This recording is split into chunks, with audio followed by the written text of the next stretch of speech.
Kia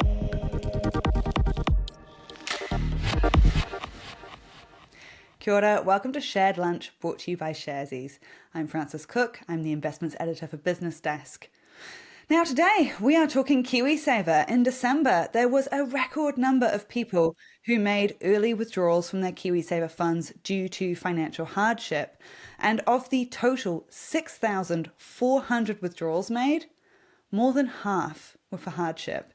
Now that's obviously not great. So today we're talking to Velocity financial advisor Simon O'Neill about why it's good to stay invested in KiwiSaver if you can, and what the options are if you need to take a break. Before we get started though, important information. Investing involves risk. You might lose the money you start with. We recommend talking to a licensed financial advisor. We also recommend reading product disclosure documents before deciding to invest. Everything you're about to see and hear is current at the time of recording. Welcome back, Simon. Hope you're feeling good and ready to talk KiwiSaver this morning.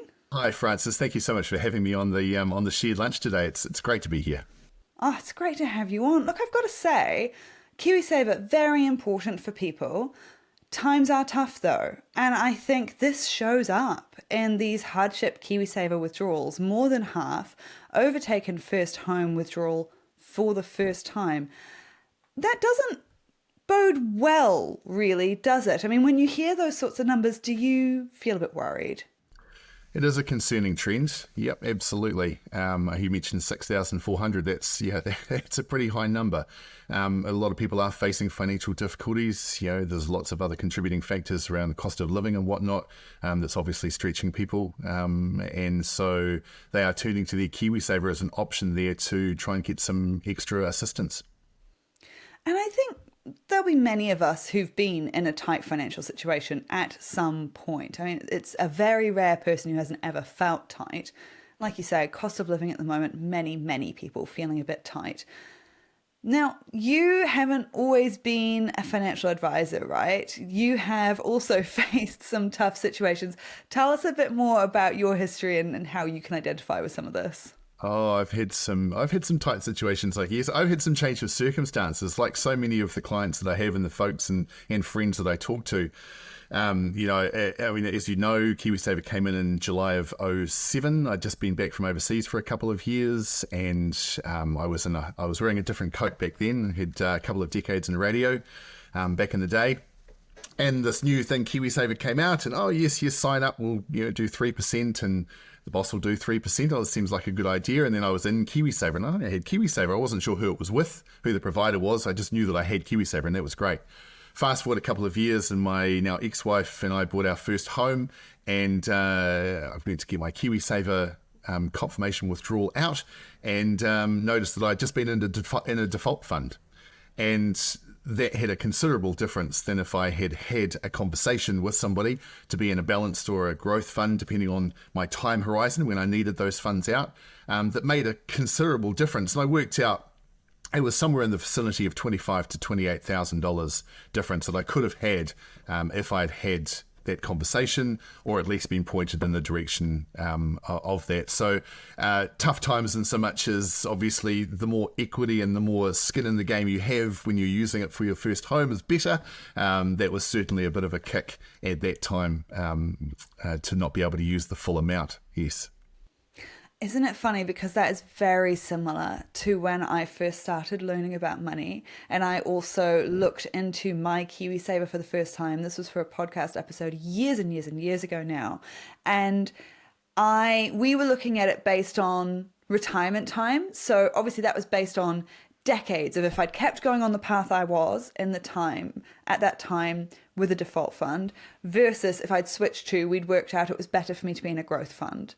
And the difference was about $200,000 over those many decades.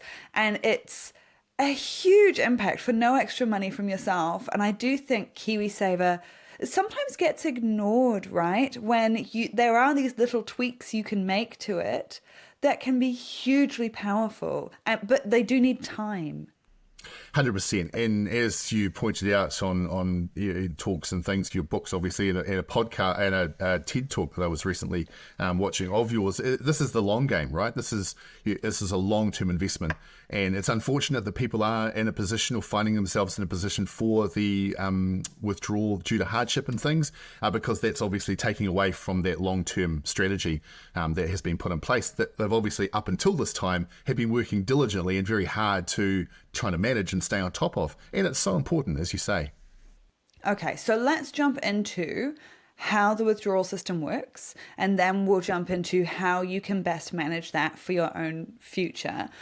When people are looking at, okay, I might need to withdraw some of my KiwiSaver money, I'm in a tight spot, what are the common reasons to withdraw your KiwiSaver? Well, financial hardship, really bills getting on top of you. Potentially things are at the absolute limits. Maybe even moving to a collector's position where it's going to start, having that kind of impact. IRD, obviously, people who are moving from PAYE to self-employed, potentially not grasping the tax implications of what they need to put aside, that then coming back in time to bite them or to make their life more difficult. And of course, it's one of those things too, is that maybe it's not putting it out into the universe, but just when you need everything to be going right, something happens and it pivots you and puts you into a position of stress. Often it can be the credit cards and the finance and things like that, or the fear of things being repossessed. There's all manner of issues that people are going through now. Accidentally spending a bit of money on something they shouldn't have. Add to cart, not always a good thing to do when you're upset. Just have a look at that bigger picture. And obviously, if you're looking at, I think a lot of people know about the idea of withdrawing your KiwiSaver for your first home or for retirement, which is fantastic, great stuff, often seen as a really good thing for your future, particularly if you're hitting retirement, time to have fun, great. But if you're looking at the hardship withdrawals, that's not seen as a great thing for your money. You have to jump through hoops in either situation, but a hardship withdrawal, there are several hoops to jump through, right?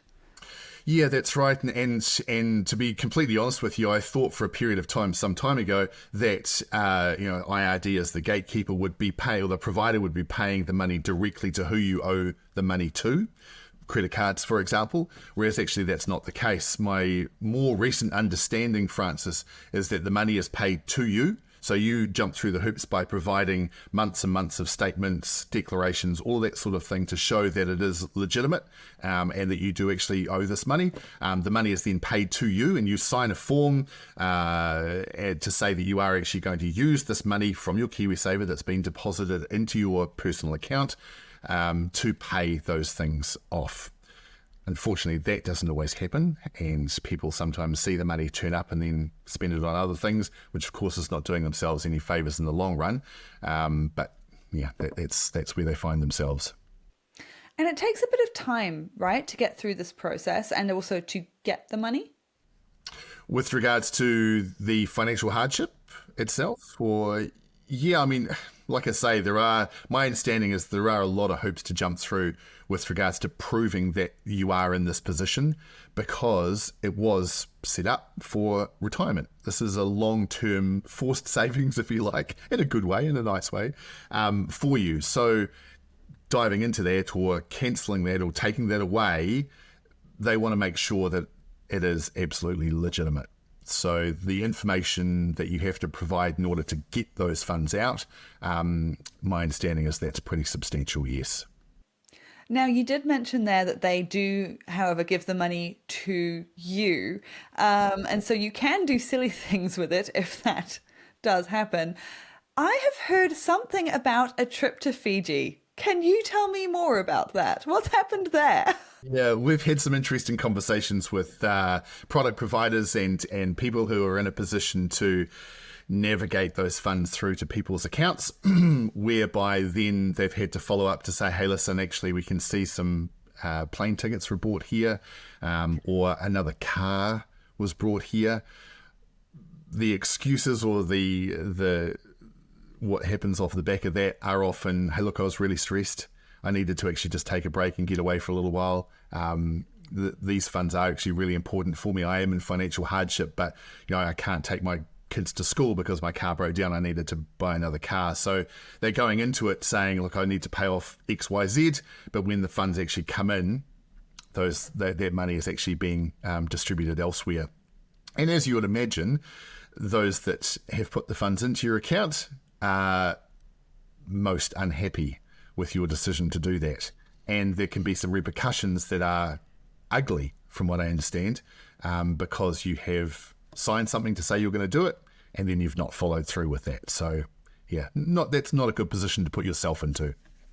Well, this is the thing, isn't it? Because I know people have made comments to me or have asked me things along this line where they've said, well, it's my money. Why can't I do whatever I want with it? Is there a counter argument to that? I think that it's really important to have a holistic view of your position. And that comes about by first having a chat with somebody who knows what they're talking about. I think that's really good because everyone's got a lot on their plate anyway. Life is busy. But it's around having things like an emergency fund or having a revolving credit facility or having whatever it is means that you can access funds so that, firstly, you're absolutely right, it is your money, but you are investing for yourself, for your future self. And I think that's really important to remember that this is part of your long-term plan. There are other ways that you can have funds available to yourself if you need them for things like that.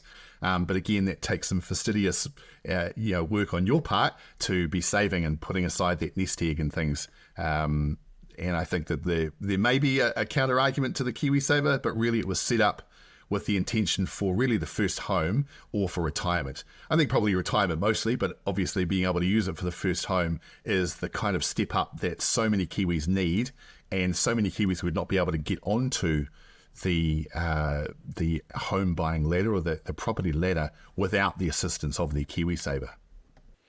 Yeah, and I mean, I have so much sympathy for the it's my money argument, but at the same time, not all of it is 100% your money. You know, you think about, you get these amazing sweeteners that are the reason that I like KiwiSaver, you know, the employer contribution, the government contribution that double your money usually before you even get started on anything else, before you even get investment returns.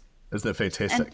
Right, it's just such a great scheme in terms of getting those sweeteners that you just don't find elsewhere, and the reason you get those is it's an incentive to help you be more financially stable, right? And at some really key, important times in your life, that first home, hard to get, so much easier with KiwiSaver, such a secret weapon in your back pocket.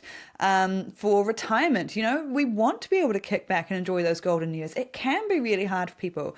And so it's encouraging you to be a bit more self-sufficient, and you get those sweeteners for that. So there is an argument that even though it is your money, it's not entirely your money. And so you're trying to find that balance, right, on helping people through those hard times, those crunch times, helping them be financially self-sufficient. But you do also, there's a little bit of a social contract that comes with that too, right? As well as, you know, actual contracts. You're signing paperwork through this process. Sure. Yeah. No, I think you're 100% right. And isn't it fantastic with the member tax credits, now the Home Start grant as well? If you've been in KiwiSaver for 3 or more years, you know, you can get a little extra on top to top things up as well. And then, of course, there's the eighth wonder of the world with compounding interest, which is also pretty fantastic. You're right. A social contract. It's a great way to think about it.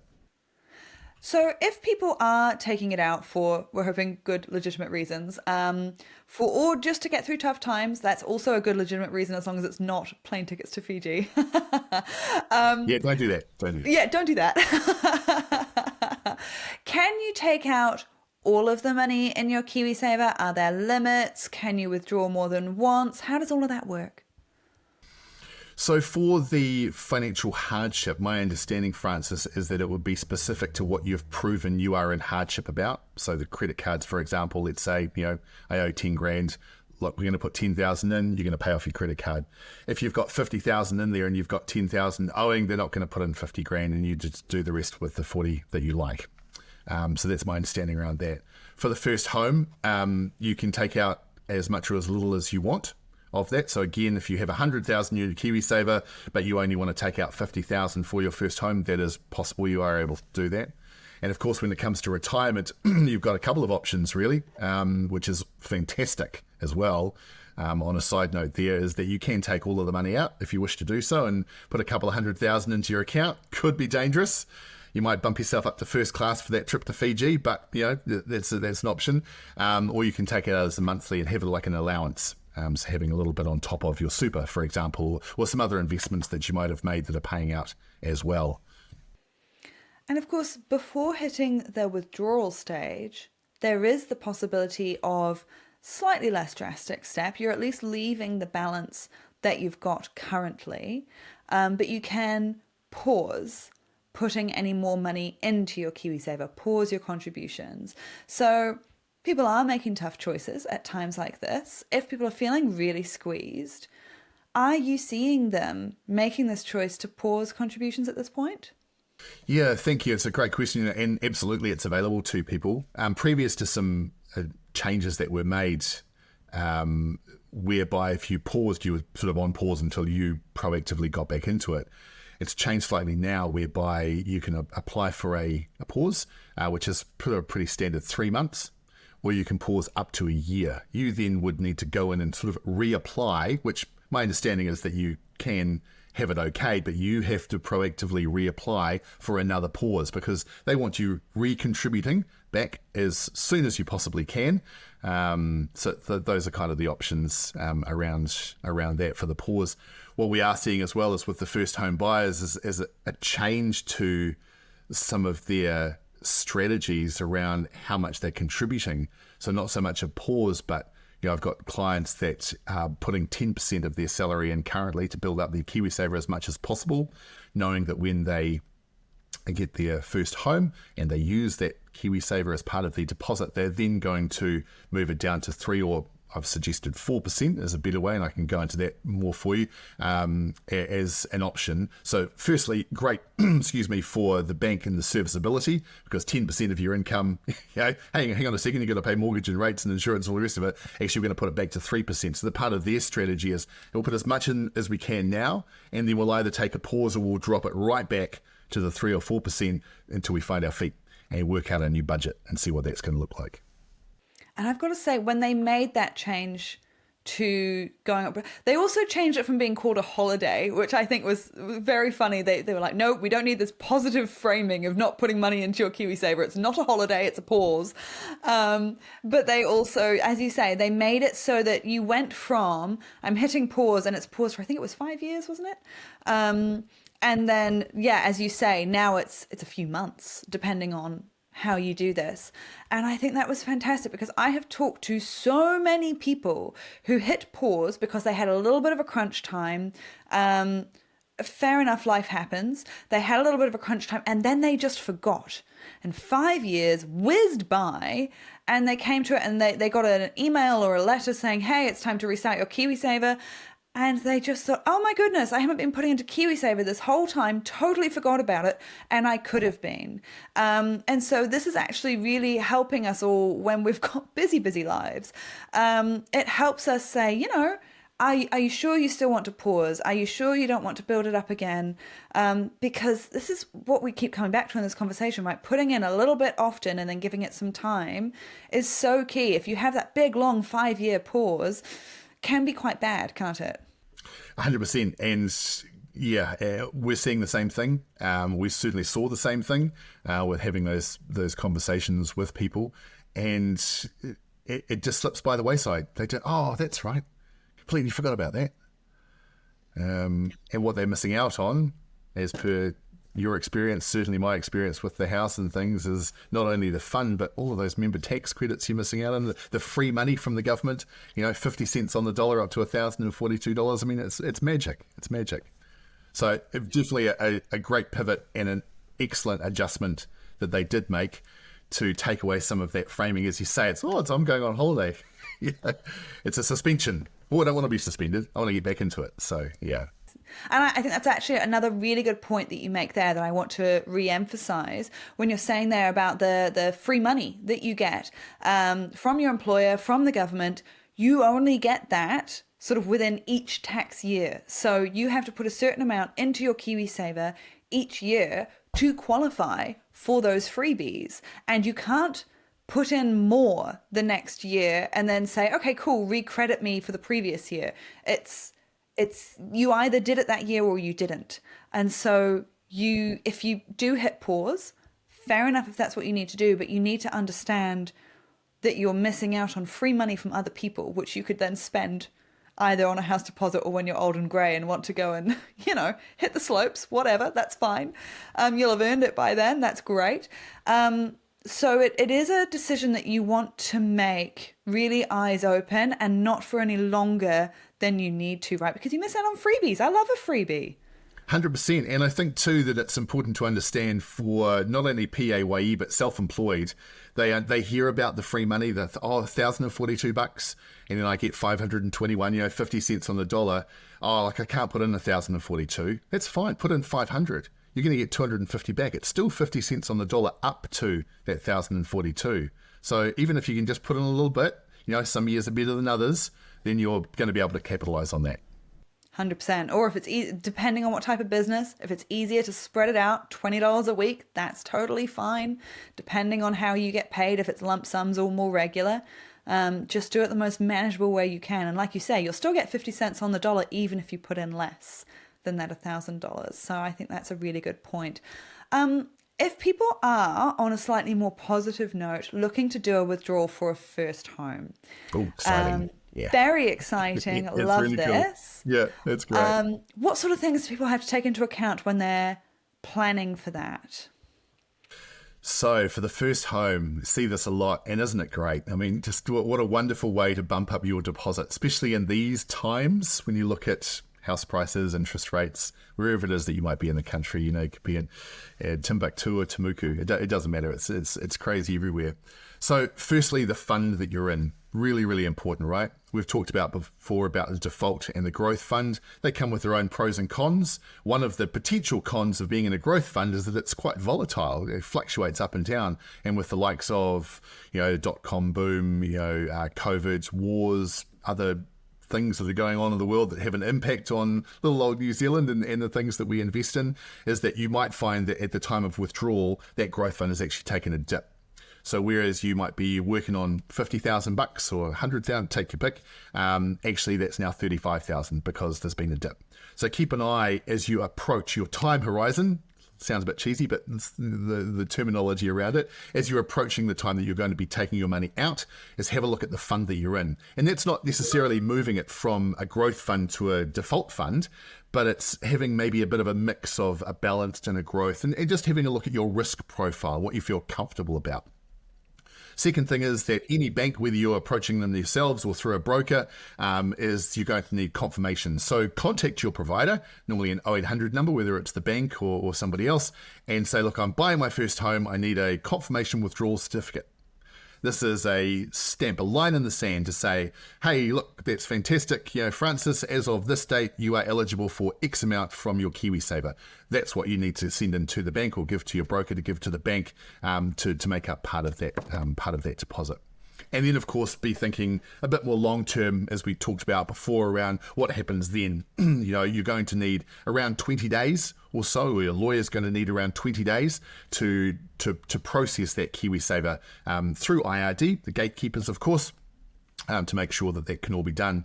Another thing to consider around the first home is that there are two deposits. I don't want to go down a bit of a rabbit hole here, but there are two deposits when it comes to buying a house. The one is obviously the equity piece that you have for the bank. The second is the goodwill amount, if you like, that you pay through the agent to the vendor, the person you're buying the house from, at the time you go unconditional. And that's normally 5 or 10% of the purchase price, right? So if all of your deposit is made up of KiwiSaver, you can't get that out as that initial going unconditional deposit. So that's having some fluid funds or having a pre-arranged temporary overdraft through the bank in order to do that. So a couple of considerations. Your lawyer or certainly your mortgage broker will talk you through those details, but things to be aware of. Yeah, Yeah, it can be. I remember when I was using KiwiSaver for my first home, and it worked great. It was fantastic. But I do remember just having this mountain of paperwork and just feeling minorly overwhelmed at that point and just thinking, right, this is a lot to get through. And thankfully, I did have a great mortgage broker who helped walk us through it. I do think I'll sometimes talk to people about, do you need a mortgage broker? Do you not? Yes, you can totally do it going straight to the bank. That works really well for a lot of people. Sometimes, and they will have mortgage advisors as part of their team. Sometimes if you're feeling like you're a little bit of an edge case, you're not sure if you're going to get approved or not, that can be when an independent mortgage advisor really, really shines and can help you figure out which bank is going to be the friendliest. But having someone to help you figure out that mountain of paperwork and talking to them about it and making sure they speak plain English to you. Don't be afraid to ask questions, because that is part of their job, to help you walk through this. It's a huge amount of paperwork. Most of us don't do this every day. No, that's absolutely right. And for the most part, the people that I know, certainly that I work with, do it because we want to help people. It's, other than having a fiduciary duty to act in the best interests of our clients, and we've all recently had to do our level 5s in order to continue to do that, to show that we know what we're doing. But we do this because we want to help people out. And certainly for people such as myself who had a not fantastic experience directly around that KiwiSaver thing, it's become a bit of a thing for me to make sure that people are at least having a conversation. Because as you rightfully point out, often it's just breaking down the jargon. It's just having a chat, because people might say, well, look, I'm in KiwiSaver, absolutely. And I'll say, well, who's your KiwiSaver with? And you're like, it's with KiwiSaver. They haven't had those conversations. And as soon as they know, and it's not about, oh my goodness, I'm so silly, I didn't know that. It's like, that's okay. Now you do.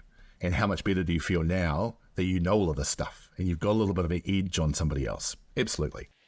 I love to say one of my favorite things is I'm very embarrassed by most things I did 5 years ago, but I feel like you should be.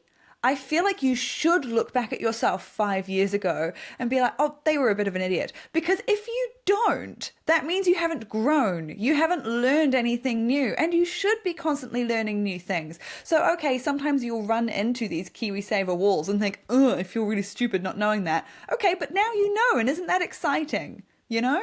Absolutely. And the absolute plethora of information that's available through, obviously the internet, but also now with the likes of these AI tools. Yes. Copilot, where you can just ask some random questions. They'll not only tell you some things, but also give you links to find out, to go down those rabbit holes and find out everything that you could possibly want to know about your situation. And that's hugely empowering for people to be able to find that information in their own time, and in the safety, if they feel embarrassed or whatnot about it, which is, of course, perfectly natural and okay, to find out and then become more empowered. And the more information you have, the better ability and position you're in to make an informed decision. And that is key moving forward for anybody. Totally. Now, you also mentioned a little bit, and I'd like to dive into this a bit more because I think it's a key issue for people, about as you're approaching the time horizon, as we like to say, but you're hitting the time where you're thinking, okay, the house hunt is really serious. I'm hoping to buy a house really soon and I want to use my KiwiSaver for it. You might have been, for a lot of young people, growth is a great option because they're thinking, I've got years and years. And so growth goes up and down, and I will ideally make the most money over time, even if it has some ups and downs along the way.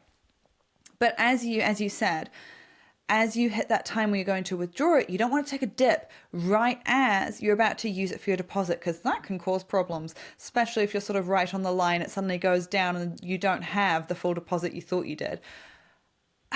What sort of timeline, and this is going to be fairly general, this is going to be a bit of a rule of thumb, but as a rule of thumb, is there a timeline that works where you say, if you've got X number of years growth, if you've got X number of years conservative, is there a rule of thumb like that people can look at? I think you wouldn't look at growth necessarily. I mean, again, it's personalized advice. Everybody's individual circumstances are different, but at a kind of a high level, I think 5+ years before you need the money, you would consider the growth funds because of its volatility. The balanced obviously sits somewhere in between then, and I'm not sure why you'd be in a default fund. At any time, I think it's great that it's there, and obviously it fits for some people, but whether you are a mix of growth and balanced, or maybe growth and more conservative, or a cash fund, it's just reducing that risk. But 5+ years before you consider the growth fund or the focused growth. I mean, there are hundreds of different different funds that you can be in, certainly right from the ethical investing and socially responsible, which is a whole different kettle of fish there. But essentially you've got the conservative, the balanced, and the growth, and then variations of those. So absolutely have a chat with somebody who knows what they're talking about, or again, Google to your heart's content to find out what suits you. But that would be around the ballparks as to what you'd be looking at. Yeah, and as we've said here, if you're talking to a mortgage broker, mortgage advisor, then mortgage advisors are free to the customer. They bill the bank. They get a little bit to any bank that you sign up with. They will then get a little bit of payment from that bank. So that is totally standard, just the way it works in the mortgage world. So it's free to use. So you might as well hit them up a little bit in advance and say, hey, I'm hitting the house hunting trail really seriously. And is there anything that you would suggest I would do with my KiwiSaver? You might as well get that advice that is basically free for you. They don't mind doing it usually. I've never met one who does mind, because the more you do to get yourself prepped, ready to go, the more likely it is that you're going to be approved for a mortgage and they get paid. So this actually works out for everyone, right? Oh, look, 100%. And it's not that the banks are always changing the goalposts or whatnot, but they are guided by powers above that, there are some adjustments that are made. LVR, for example, pre-approvals. If you don't have X amount of deposit, you can't get a pre-approval. So it becomes a live deal. You've got to get something accepted first. That then becomes potentially problematic with needing to get valuation reports and whatnot. So as you rightfully say, and I hope it doesn't take away the value of what we do where it's free, but we are paid by the product providers, banks, KiwiSaver, insurance, whatever that might look like. But absolutely, it's worth having a chat. Or if you've got a trusted person at the bank that you've known for 25 years or whatever that might look like, or mum and dad know the bank manager, absolutely. Sit down with somebody who knows the ins and outs and can assist with navigating through that particular minefield. Absolutely, Francis. Now, we're running up a little bit on time, but there's something I really want to make sure that we chat about, because governments love messing with KiwiSaver, don't they? Which I sometimes appreciate and sometimes it drives me mad. I'm just a little bit like, can we only mess with it if it's really important, please? But, however, we have the new Commerce and Consumer Affairs Minister, Andrew Bailey, and he's said he's keen for a KiwiSaver review this year.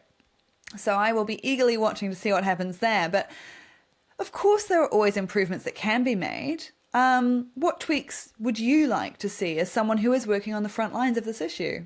Yeah, great. Thanks, Francis. I mean, it's excellent to hear that Mr. Bailey's planning a review. I think it's always good to keep your finger on the pulse with things like that. Check in and see what's working, what's not working.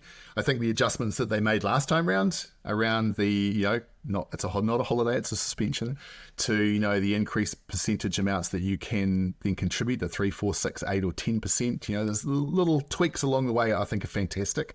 I think the financial education part is huge, as obviously I hope has resonated with some of your listeners today. Just the importance of having a chat or finding out some more information to know what you've got, because you've probably got KiwiSaver. How much do you know about yours? So some of that transparency around that. A lot of people get caught up in the fees.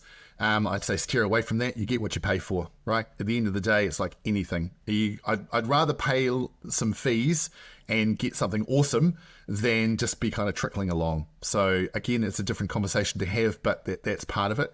And I think some of the sustainable investing options as well is becoming more and more. I have 2 kids, 8 and 15. The 15-year-old cares about where his money is invested. So some of that ethical investing and socially responsible investing that we spoke about, I mentioned before, I think that's becoming more and more so a big thing. And as you have pointed out, and through your various avenues that you investigate and whatnot, is this is a long-term saving scheme. The importance of starting early. You can get your kids into it. My 8-year-old has got KiwiSaver. Now there are some things that you don't get when you're under 18, the member tax credits and whatnot, but it's some forced savings, and he can see something growing. The importance of getting in early, I think, and marketing around that would be one of the tweaks that I would encourage Mr. Bailey to consider. Nice. Yeah. Do you think some of it is in terms of that marketing, the communication side of it, not just maybe even the changes that you do or don't make to KiwiSaver, but reaching people who need this information about it and how it works? I mean, I feel like that could be improved. Do you? 100%. I think it would only take a couple of minor tweaks to make a huge difference. When you see, I mean, one of the things that he said about this review really caught my eye was the talking about the possibility for local investment, because of course KiwiSaver is a huge pot of money if you look at everyone's savings together, billions close of dollars. To 100 billion, right? It's right? Massive. Yeah. So it's a lot of money, and he's saying there's the possibility to use it for things other than just sending it into overseas companies, overseas share markets, that there's the possibility for more local investment, potentially even, seeing it on things that aren't your typical share market investments, maybe local infrastructure, maybe local startups, or whatever, creating a push for more local investment through KiwiSaver. What do you think of that idea? I think that some of the providers are already doing that. I think that they have specific funds that are set up to reinvest back into New Zealand, whether that's avocado farms and Cellini wines, Victoria University, and they also are backing some startups, local startups and things, the names of which, I was just at a roadshow recently where they had 3 of the CEOs come in, and for the life of me, I can't remember any of the 3, but they were fantastic. I remember being enthralled and being excited about the fact that this money is going back into New Zealand. I think, as I mentioned before, certainly with Ethan, my eldest is becoming more and more involved and interested in things, not only through what they're learning at school, thank goodness, and us not having to teach them at home, thank goodness, but also it's this larger part of, actually I'm putting all of this money away. I don't want to send it overseas. And I want to make sure that it's not going into things that I'm not keen on seeing being exploited, the fossil fuels and the animal cruelty and the things like that. So I think there's absolutely a place for it. I think it's fantastic that it's being addressed. And if they can heighten that and capitalize on the New Zealand part, putting that money back in, I think that's got to be a win-win situation for everybody. I'll be really interested to see what this review digs up. I feel like every time there's one of these reviews, there's been a few now, because KiwiSaver's been around 16, 17 years now, something like that. 07 it came out, right? So coming up on 20 years in a bit. Yeah. So a while now, still a lot less time than a lot of other places overseas with their retirement schemes, but still it's been around a while. I had a few reviews. There's always something that comes up that's new, interesting, different, that catches my eye. So I'll be very interested to see where that goes. One to watch. Hey, thank you so much for joining us today, Simon. That is Velocity Financial Advisor Simon O'Neill. And if you liked this chat, I certainly did, and you have more questions on KiwiSaver, Simon will be joining Sharesies co-CEO Leighton Roberts for an Instagram Live on this topic, 27th of February at 7 p.m. So keep an eye on that. It'll be a great chat. Thanks so much for your time today, Simon. Francis, a pleasure. Thank you for your time. And before you rush off, we have another fun little offer for you.